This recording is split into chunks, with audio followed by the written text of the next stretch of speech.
Жогорку кеңештин депутаты Аида Исмаилова бир нече саат мурун өзүнүн социалдык баракчасына атын атабай аткан Минер айымды Сеул Алматы каттамындагы учактын бардык жүргүнчүлөрүн биздин министрликтердин биринин жогорку кызматында иштеген катуу мас абалындагы бир адамды 1,5 саат чыгара албай коюшкандыктан улам учурбай коюшту.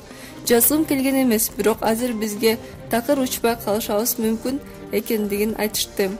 Транзиттик каттам аркылуу учуп жаткан канча жүргүнчү бар, жалаң чет элдиктер шерменде деп жазган элем. Ишенимдүү булактардын айтымына караганда, Сеул Алматы каттамында учак ишинде мас болуп алып, дипломатиялык паспортун визитка кылып көрсөткөн мас айым эмгек жана социалдык өнүктүрүү министринин орун басары Зуракан Каденова экендиги айтылууда.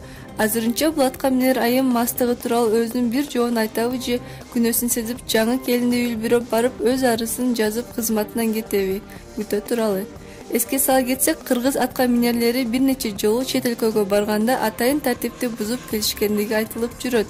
Мындай алып караганда кыргыз элин уят кылып, эл аралык этиканы билбеген маң баштардын ак үй тарапка кереги барбы?